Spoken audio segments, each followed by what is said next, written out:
Awesome. Awesome, Clint. It's great to be here in the studio with Clint and Christian. Is it Christian?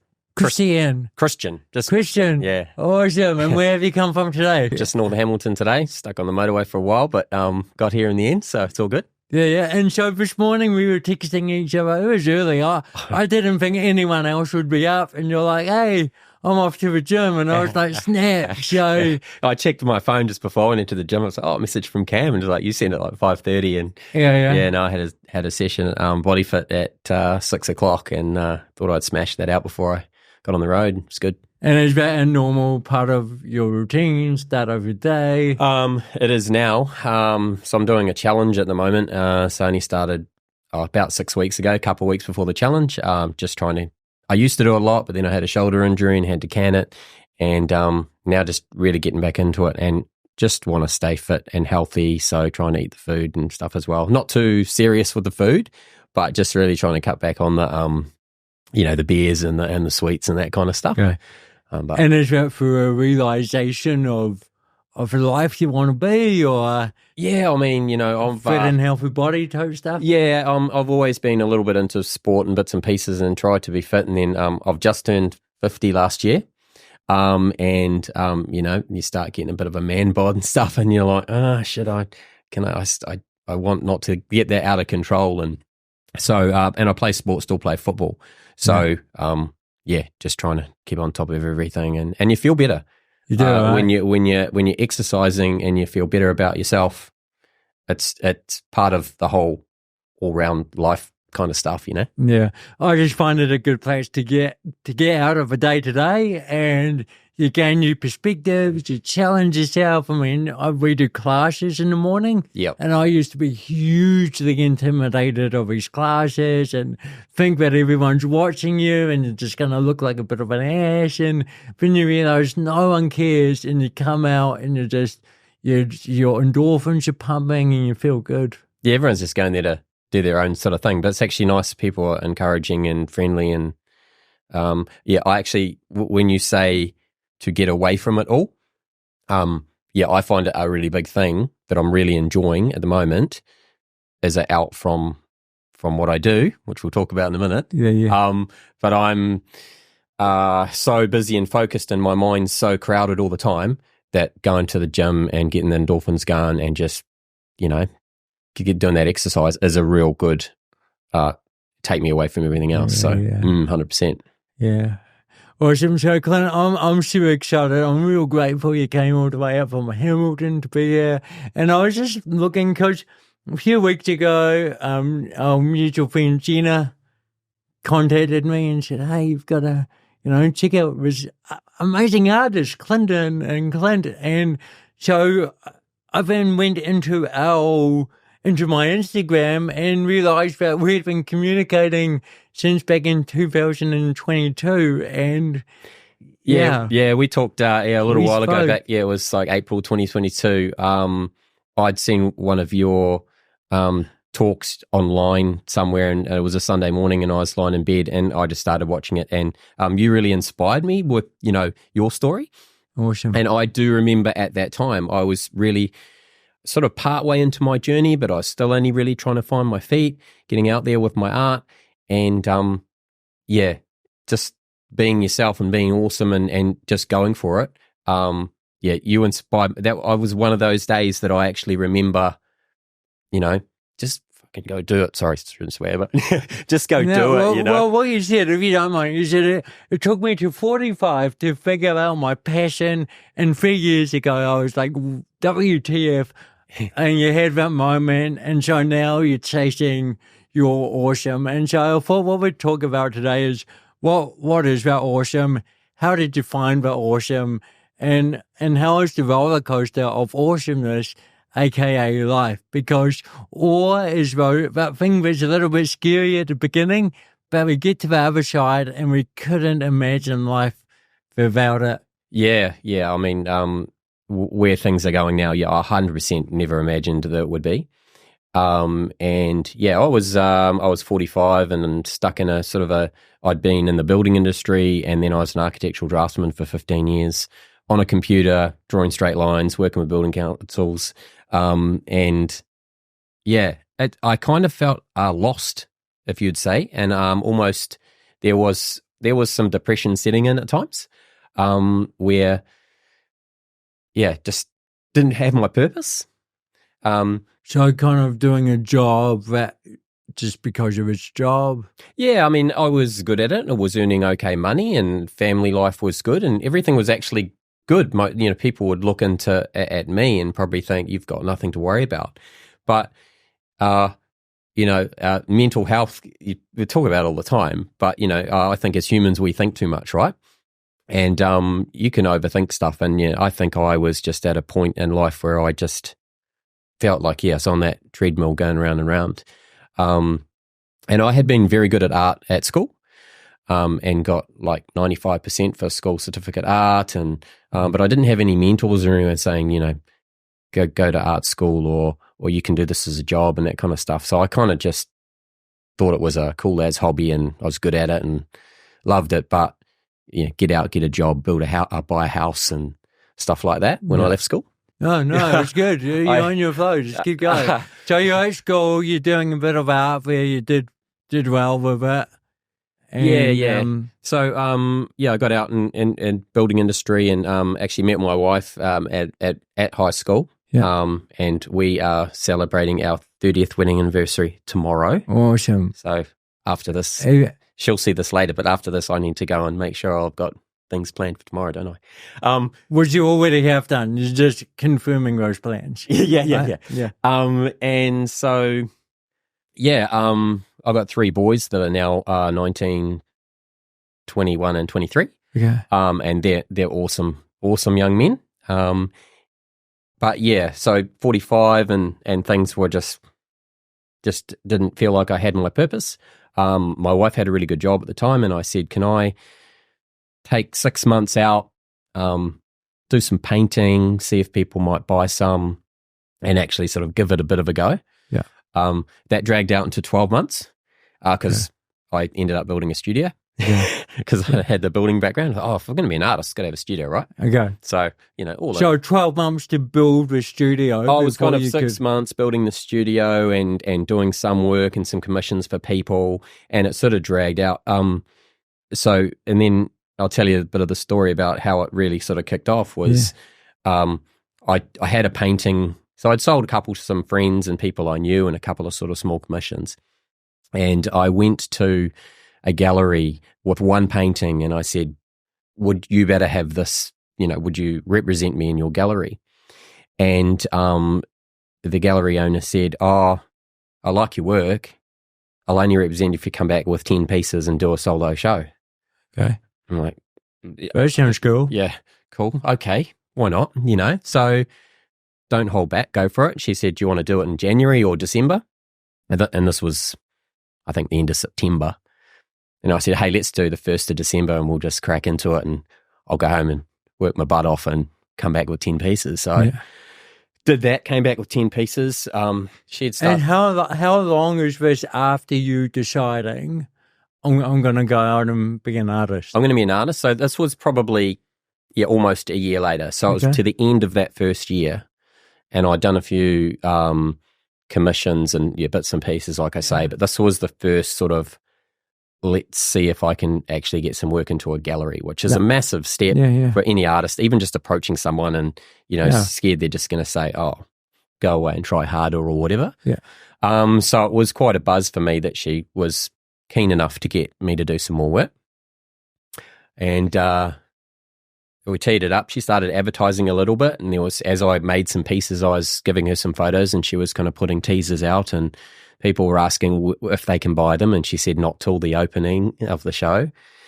And then on the opening day, so this whole series was realistic native birds, sort of kingfishers and tuis, and sort of on a post in the countryside, and so it was like a canvas on painting? a canvas painting. Sort of some were so big and some were a bit smaller, and it was realism, but it had a bit of feeling in it, and it was. I look back now, and it was good work. I loved it.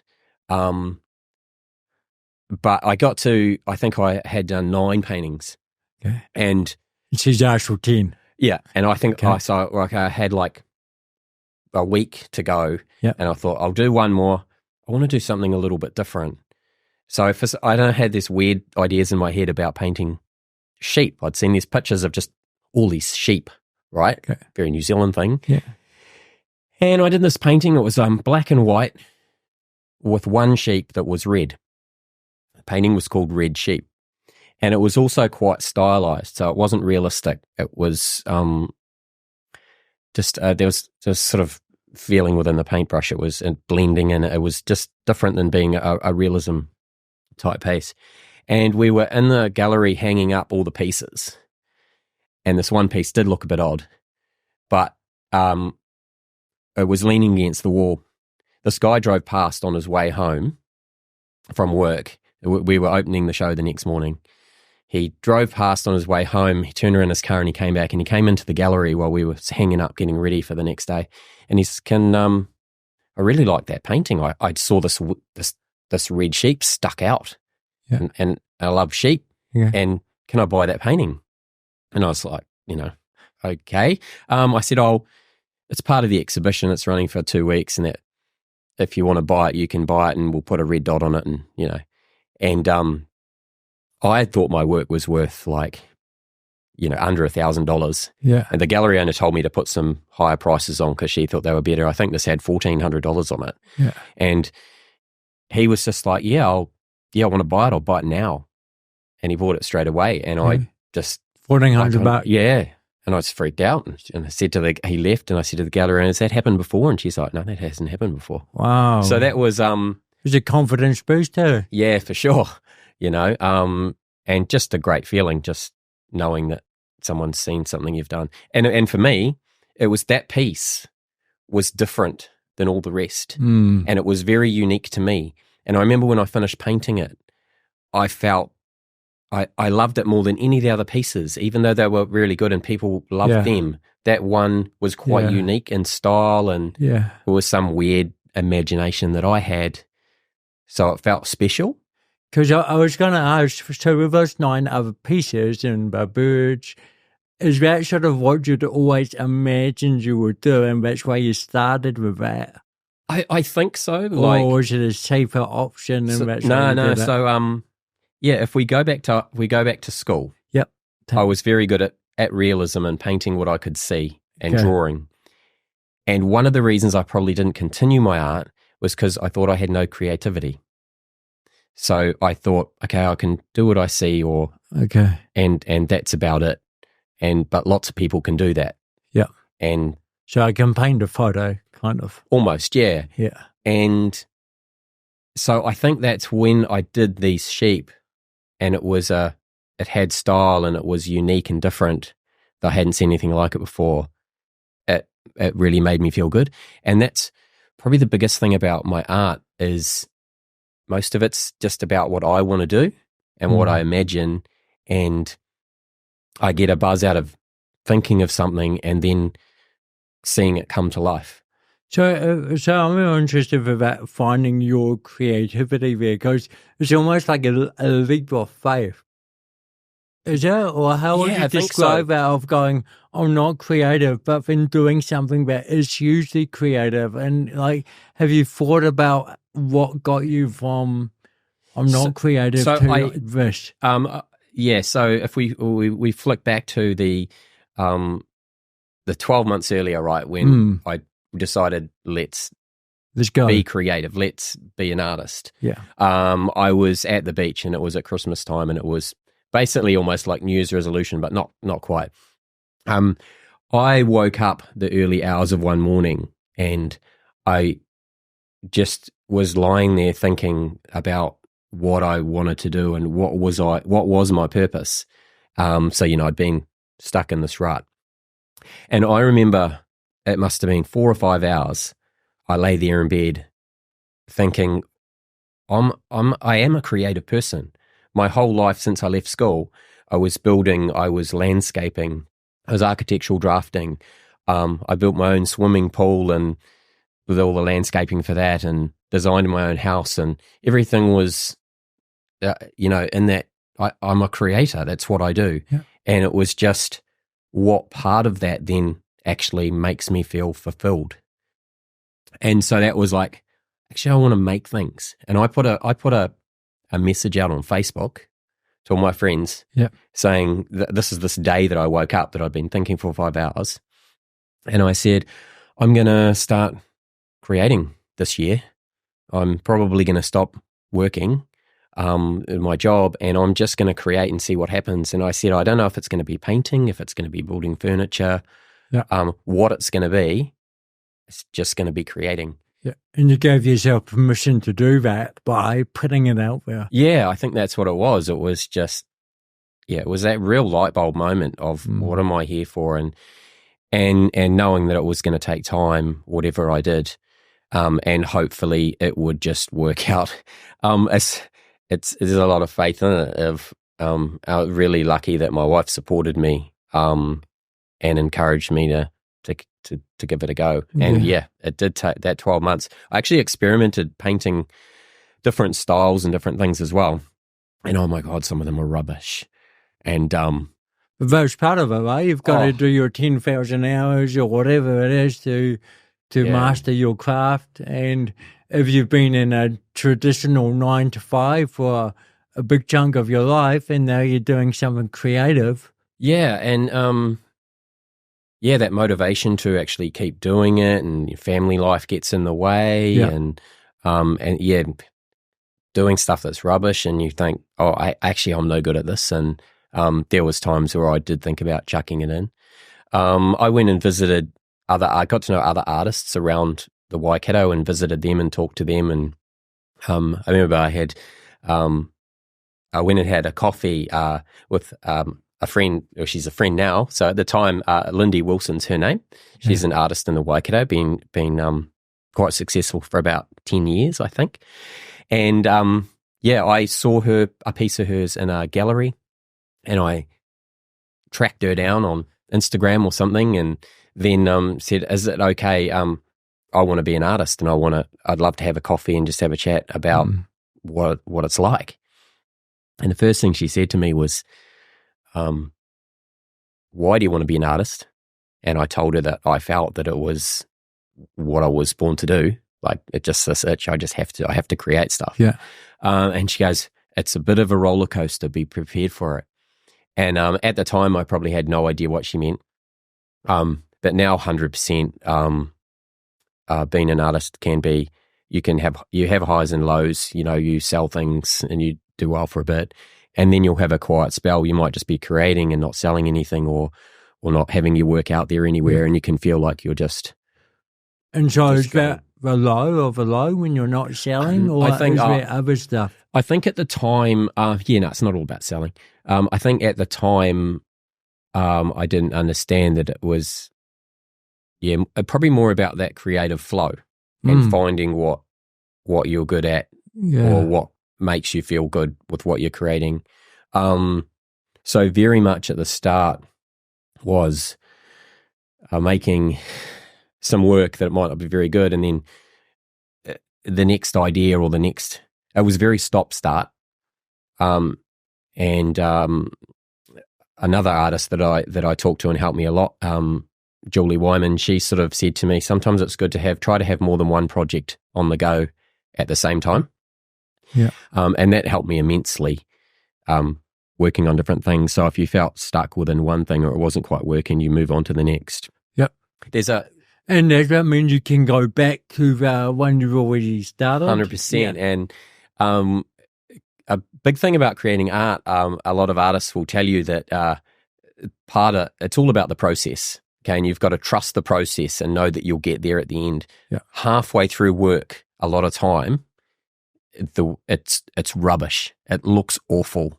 And I showed my wife pieces. She would see me halfway through a piece of work, and she'd go, okay. I could tell she was thinking, I don't know if that's going to be any good. You gave her a job for this. Yeah, basically. And but you trust the process and you keep going, and you learn processes and techniques that you follow along the way, and that helps you get to the end point. So when you get to those stages where you might be feeling a bit low halfway through a work because you think, oh, I'm not sure if this is going to turn out, is when you can have a break and start something new or finish something that's nearly finished. And I get my biggest buzz when I finish a piece that I'm proud of. What does that feel like? What does that feel like when you finish something and you're like, I can take this out and put it into an exhibition or a salad or give it to that customer that's commissioned it? Yeah, I think that is the best feeling. That's the, you've created what you imagined and you're happy with it. Do you feel vulnerable at all? Because now so you're happy with that. Now it's what about the rest of the world? Not as much as I used to. I think with the type of work I'm doing at the moment is it's a little bit, I would, in a way, a little bit more commercial because we'll talk about some work later, but it's 80s related and it relates to everyone. Early on, often I was doing portraits. I did animal portraits and things for people. At stages, there was times where I thought, God, I hope they like this because it's their pet, their dog or whatever it may have been. Very much I only sort of accepted commission work that was going to be in my style, which was very unique. When I was doing the animal portraits, it was very colourful, sort of pop art type animals. So kind of like the red sheep thing. So that's where that evolved from. Evolve into the animal portrait. Yeah, so that was the very sort of first thing that I'll do something that's a bit different and a bit colourful and a bit, not just the native bird type things. So that did evolve into, I did another sheep that had an ear tag that was 007 and he was James Bond. That was this sheep. And he was pretty cool. People loved him. And so then I did some cows and I did a Hereford cow in this colourful style that got purchased by the mayor of Bulla. And he was on the news a couple of times on TV when they had floods. And my painting was behind him on TV, and my phone started. And people go, "Is that your painting?" And so that was pretty cool. I mean, your art's popping out on TV a few times behind people. There's a few cricketers or a cricketer that's got a picture. Yeah, I did a commission piece for Ross Taylor, who was the ex Test captain of the Black Caps, and he commissioned me to do a piece. So it's a big TV signal. The old test pattern TV signal that we used to have. I've seen it. It's great. Yeah, and I had sort of this idea of having one with there's a red piece at the bottom, and there's squares across the top, and I could see that it kind of could look like a face. And the red piece at the bottom, I made it more like a tongue poking out. Yeah. And two of the pieces of the square pieces, I put a circle around them and made them look like eyes. So it looked like him poking. Whenever he got his test hundreds for New Zealand, he would poke his tongue out, and so that sort of resonated with him. And then within that piece, a whole lot of little bits of text with his statistics of innings for New Zealand and high scores and all that kind of stuff. So it's really personalised to the artist. Really personalised to him, and also to the purchase. Yeah. And it was called Life as a Test Match.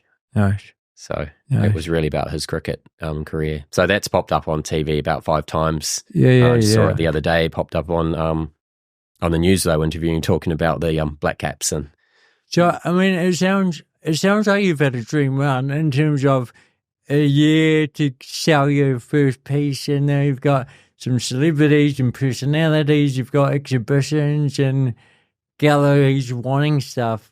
What are we missing out on that journey, or what's something you want to dive into? I mean, I would say that, 5 years, I think has been since I really first started. It was sort of beginning of 2019. So, it was 2018 when I decided I was going to be an artist. Okay. There was a year there of not doing a lot till right at the end.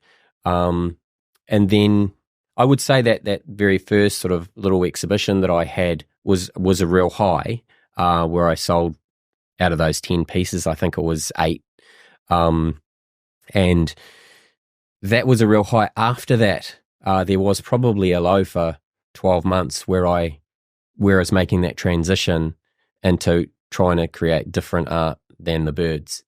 So that took a while to get going. There was time in there where it's, we've all got to make money, right? Yep.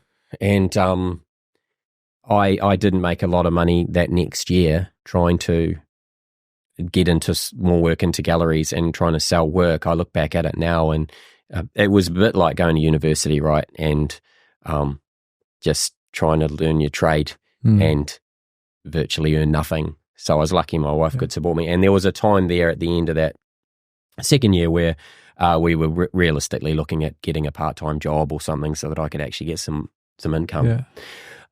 So what keeps you motivated to keep finding? And because you said it's like being at university, but you're waking up, you're on your own time, you're in your own place. You've got to make that thing happen. If there's no boss, you are your boss. Yeah, so I think it was just the continue. I still kept making a sale enough to keep me motivated. Yep. Kept making a new piece of work that I loved, and I thought, I love that piece, so I want to see the next piece. Yeah. And how would you sell that piece? Like, would it? I was probably quite a few of my sales were online.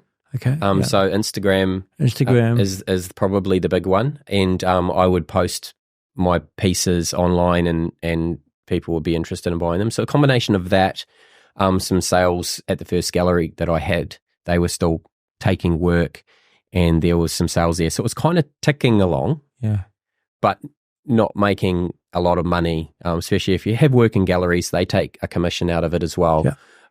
And it can be, not a huge amount of money. So what kind of commission does a gallery take? Oh, I probably shouldn't say, no, to be fair. Okay. It's a reasonable amount. And so I can say people that if you go into a gallery and you see a piece on the wall and you think, oh, that's a lot, do think that the artist is getting nowhere near that amount. Yeah. Because it does cost a fair bit for galleries to run. Yeah, totally. And they do promotion. They do try to promote and your work in that that space as well. If it sells, they're the ones that send it out and things. So it's as an artist, it's one of those real balancing acts between trying to be able to sell your work directly if you can, or through a gallery. But a gallery gets you that exposure as well. Totally. People are coming in and seeing your work all the time on the wall. They don't see Same it. with speakers, we've got our way of doing it, and we've got the bureaus and agencies, and you appreciate what they do. And then the other question is like, how do you value your art in terms of because that must be a hard thing, right? When it's your creativity and people go, oh, all you're doing is throwing them on a paintbrush, or I could do that. The truth is, you're not doing it. And so how do you get comfortable more with that part of the process? Because it's a huge part of it to make it your business and make it work. I think that the main thing I've found is to see where you're positioned compared to other artists is one. Another one is... and positioned in terms of... Like... If you're at a certain gallery that has more of a medium to high-end type gallery with nice work that's valued at a price, if you can be in that space with those people, then your work should be in there. Yeah, in there. If you can't get in there, then you're at somewhere else at a lower level, or vice versa. The other thing is the market-driven, like real estate. If it's selling and if it's you're finding it hard to keep up, then your prices obviously can go up a little bit. If you're just kind of just plodding along nicely, then you're probably at a good point. It is a very difficult thing. Sometimes you think about, maybe my prices should go up, but then I don't want to. Oh, Mark. And then you don't want to drop your prices because you value your collectors and people that buy your work. You don't want them to see a piece the same as what they bought 6 months later, being $300 or $400 less. Yeah. So it's a steady thing. If your prices are going to go up, they sort of go up slowly, and then you've got to hold them there. And if there's a bit of a lull in the market with the economy and people, because art's a luxury item when it gets to, a certain level, that not everyone buys original art. And so, lost my train of thought. So you just need to, just to know where it kind of sits in the market. And if there is a bit of a quiet spell, which you hear other artists will tell you, galleries will tell you that things are quieter. Yeah. Galleries are probably the indicator. Yeah. So do you go away and be creative at that point and build some more? Yeah, if you can. Or so I've tried to spread sort of my workload, so or where I represented, and the last couple of years, the major art shows have been my big thing. Yeah. So I'll tell you a little. So I was in, tell me. I'll tell you a little story about an art show. So probably this is about when we started talking. I was probably in that bit of that lull where I was, how can I make it? Because it's a business, right? It's just like any other business, but it's hopefully something that you love and you're passionate about. Yeah. You still have to be professional and you still have to push yourself and you still have to make goals.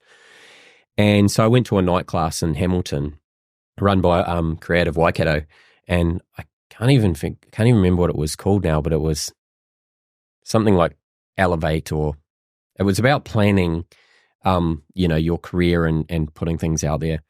So, and how you were going to run it sort of like a business. Yeah. And I found that really helpful. But the biggest thing was at the end of those night classes, they said, now we want you to write a letter, and we want you to write a letter to yourself about where you'll be in 12 months' time. Nice. And, okay, this is pretty cool.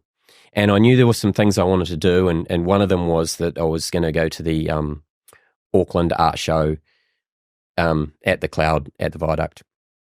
And I'd been accepted for it. The year before, there was COVID lockdowns, and I had sent some pieces. They had to do an online show because of lockdown. And I did that, and I sold 5 pieces, and for online that was really good, and that gave me a big buzz. So I was accepted for the real one, and it was my first big show that I was going to be at with like 100 other really good artists. Yeah. And so I wrote in this letter to myself that I was going to go to the Auckland art show, and I was going to win the People's Choice Award. And that was just putting out there really something quite stupid, to be fair. And it was a big dream. It was a big dream, goal. but it was kind of crazy, thinking that. And so I wrote that letter to myself, and then it was about this was about a year out. It was about 3 or 4 months later, I got the letter in the mail, because of course they post it to you. Okay. So it turned up the mail, and I reread it and thought, oh, that's right. Yep. I said I was going to do that. I better bloody do it. Nice. So I it took me a while to figure out what I was going to do, and I ended up doing a big painting of this French bulldog, real colourful poppy style that I was doing. It was 1.4 meters by 1 meter. Okay. So a big piece. And at the show, it was on a wall with 10 other pieces. So the people can come in and they vote for their top 10 People's Choice artists out of these 10 different artists' work. Yeah. And it was one of those.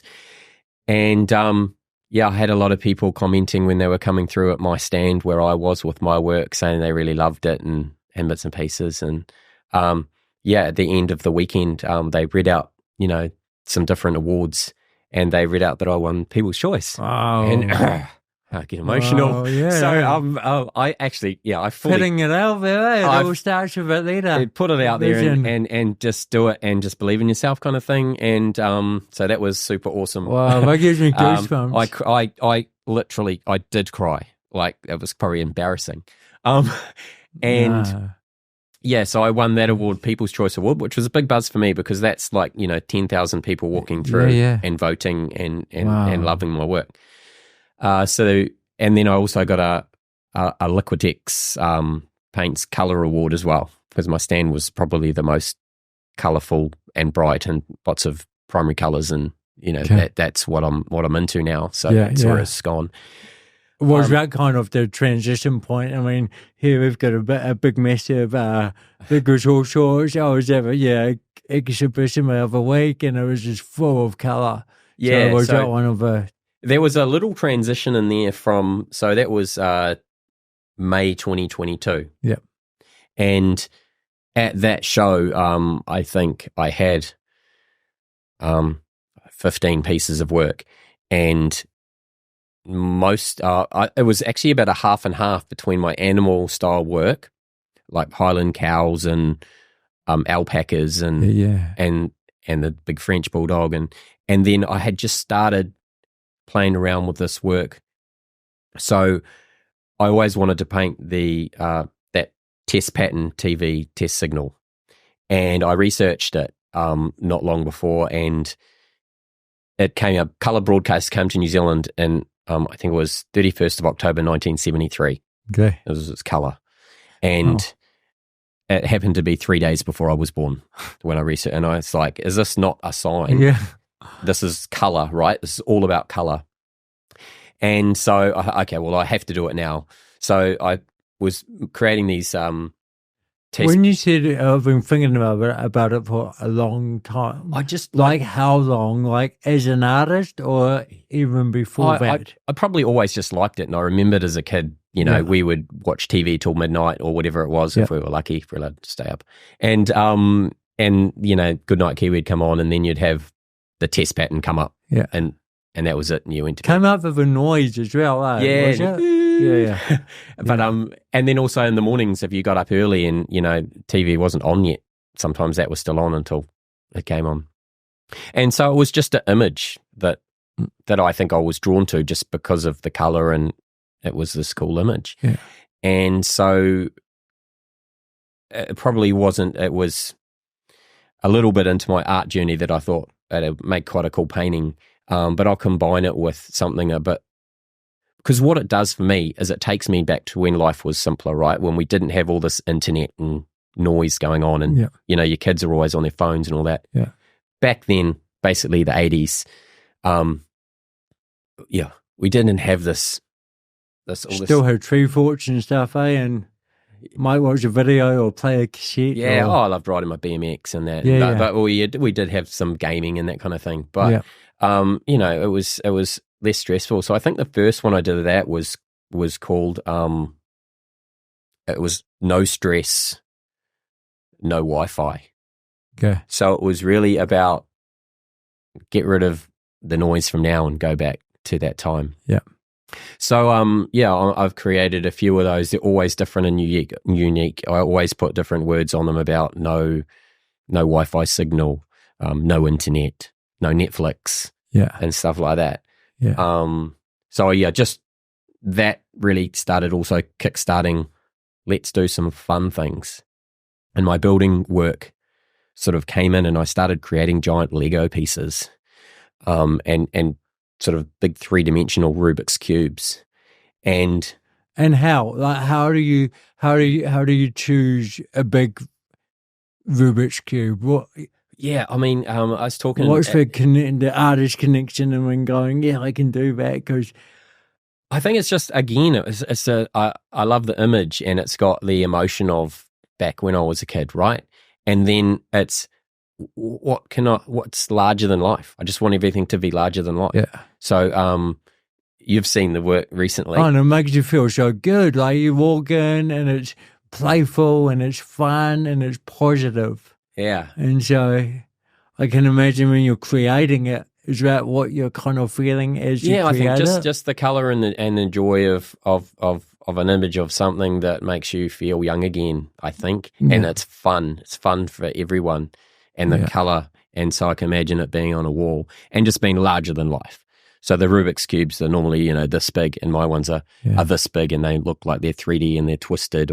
And so I'm bringing in all my skills now from my building days. Yeah, and combining and the they're two. very, and it was not a plan at all. Like, I thought I was going to paint birds, right, and be a painter.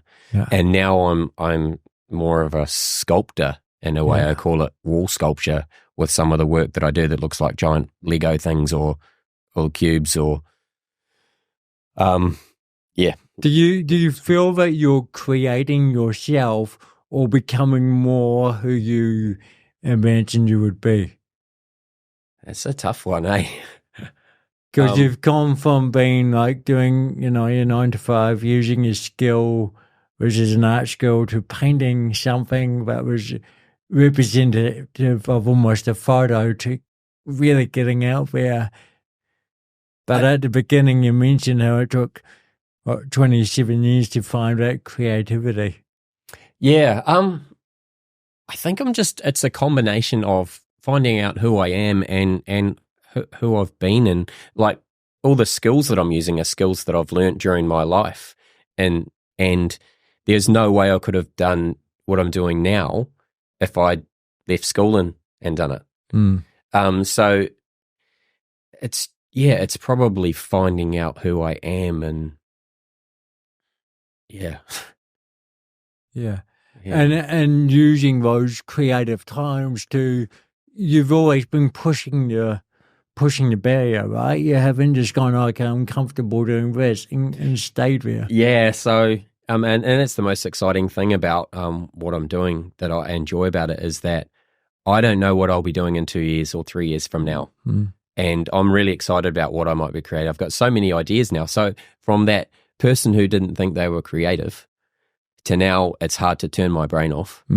I'm just constantly thinking of ideas, and I there's different ways I want to create stuff.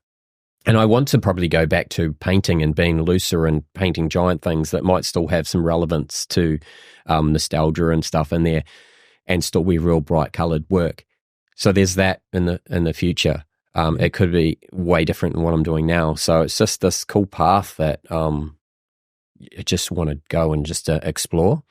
And it's wonderful at the moment. I'm so grateful that people are enjoying what I'm making at the moment, that it can support me to have some time to keep going, to do more. And so it's a real hard thing to also make sure you don't get stuck in that, okay, that's a real popular thing and people are buying it, let's just stay down that track and make millions of those. And I don't want to do that. Yeah. So I really try to make everything unique, even probably not so the licorice all sorts that I've got here. There are, you can only make one type of licorice all sort. Right. So they're proving really popular, and you just started making those. And you have a group of 4 of those in the different colours, and straight ones and wiggly ones, and they look really cool on the wall. There's something about lollies, in art. It's about nostalgia, kind of feel good, Yeah, I think so. And there's, if you know, Simon Lewis Ward's creates the Eskimo men and the jet planes and that kind of thing. So is that a bit of an inspiration to you, or is it like? Probably without, in some way. Not on purpose, but in some way. I mean, but I just love bright colours. So like the licorice all sorts just, came to me within a piece that probably didn't look like licorice all sorts to start, and it evolved. Okay. It was a painting that I did that was more about geographical shapes, and it was bright colours, and then I looked within, and it was kind of looked like cubes, and then I thought they kind of look like licorice all sorts a little bit. So then I made a piece that did look like licorice all sorts, and then they're just fun, Yeah. So, but I mean, Simon's work, I love his sort of more ceramic type sculptures and stuff in that, and they're really great. I mean, I've got some of them myself, to be fair. Nice. Yeah. No, well, you've got, I believe inspiration's all around you, and you want to be following and inspiring people, and, connecting with other artists and getting inspiration from them and learning how people do stuff. And I think that's a really important part of a journey, is you made that decision, and when you went out and you found people who have done it and got insight and inspiration from them. What does it feel like now, having made that decision and gone far out? I did it, and I've had exhibitions, and I've had degrees of success, and I can now fully.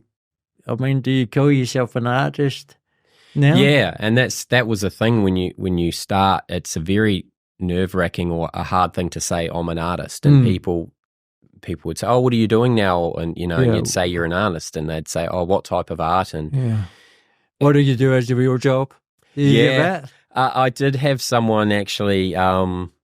I was probably about it was a couple of years ago, and things were just starting to go quite well. So I was doing all right, and I bumped into an old friend, and they were like, "Oh, when are you still doing that art hobby thing? When are you gonna go back and get a job?" Yeah.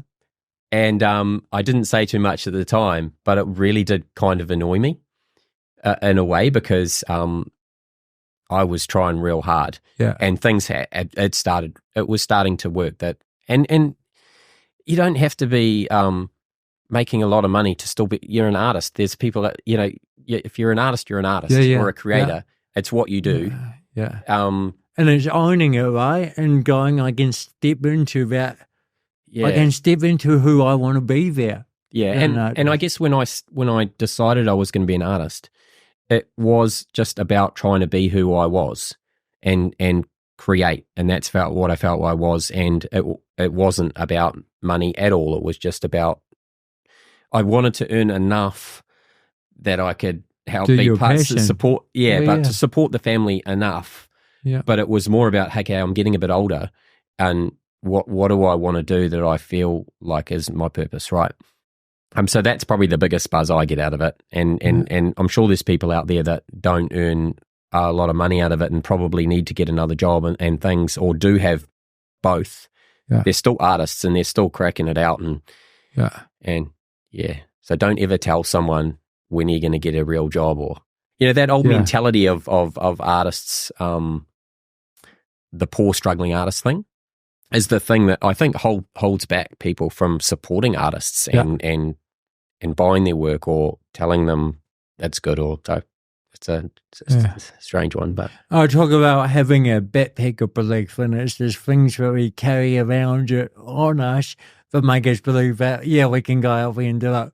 So what are a few things that you carry around in your backpack of belief? Backpack of belief. Keep you, that have got you to where you are and that will take you to where you're going next? I think it's just really remembering those things, those little high points that you get, because it's up and down, right? Yep. But if you get those high points and you remember and you feed off those and know there'll be more, there's always, and putting goals out there, things that you want to do and achieve, and just always keep them in your back of your mind that you can get there and take small steps to get there and just keep going. So I'm probably a little bit of a risk taker in a way compared to like my wife. We keep each other grounded. She's more steady, and I'll say some crazy things and do some crazy things. And but that's, I don't know, I've just got this positive attitude that if you can do what you can do whatever you want to do. You just got to do it.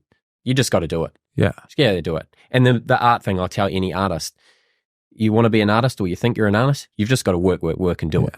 It's like you said, that 10,000 hours thing. You just keep making the work and the magic will happen eventually. And did that work ethic come from family? I know before you came in here, you mentioned something about your mum or... Yeah, probably my dad. So he actually is interesting because now I feel like I'm making wooden toys a little bit.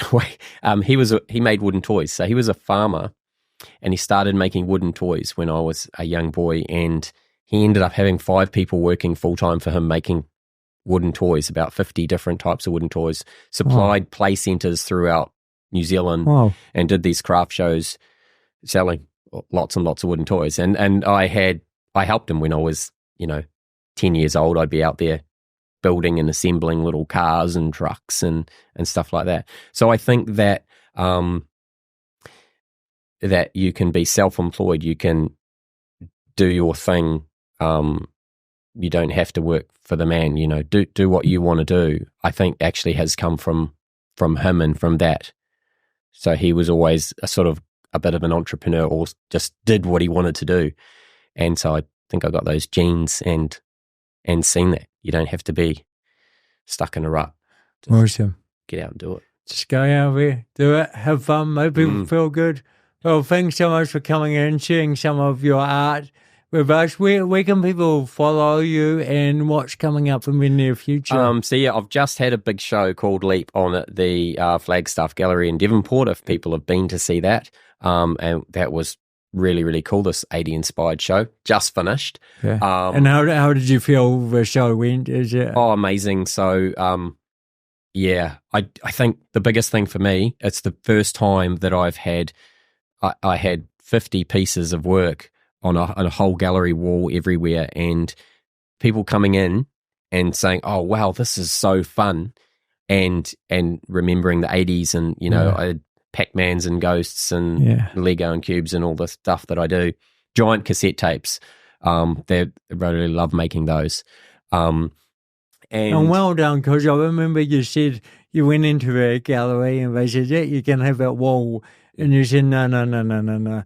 I need a whole gallery." So that was awesome. Yeah. So that's Carrie at Flagstaff Gallery. She is amazing. The most happy bundle of fluffy ducks, I think, box of fluffy ducks, I call her.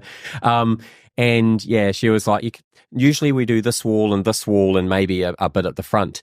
And so I said, "Oh, can I have a bit more? And maybe can I have that and that?" And it turned out to be sort of 90% of the Flagstaff Gallery, which is quite a big gallery. And huge. Yeah.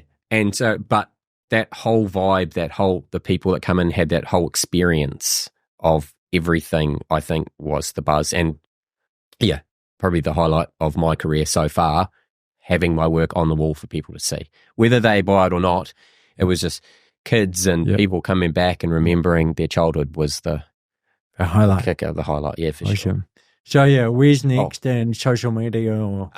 Yeah, I mean, like I said, I do some of the big shows. I've got the New Zealand art show in Wellington on the waterfront it's the end of May, beginning of June. It's King's birthday weekend. Cool. And then the Art in the Park at Eden Park in September. And in between there, I'll try to get some work out in galleries. Otherwise, my website is clintc.co.nz. Yep. That has a good amount of work on there to see. Or Instagram's probably the big one, which is clintc.artist. Awesome. Well, Clint, thanks so much for coming in to really just inspire the audience of having a dream, having a vision, not necessarily getting stuck in your rut, but going out and chasing that bigger dream in here. And that when we go out there, we dream big, every single one of us achieve more. And that's been awesome. So today you've shared that awesomeness with us, and I really appreciate that. Thanks, man. I really appreciate it. And like I said earlier, you sort of planted a bit of a seed about being awesome. So I'm just trying to be my awesome self, and loving it. So thank you. Awesome. No, you're welcome, man. Yeah, bro. Awesome. Cheers. Thank you.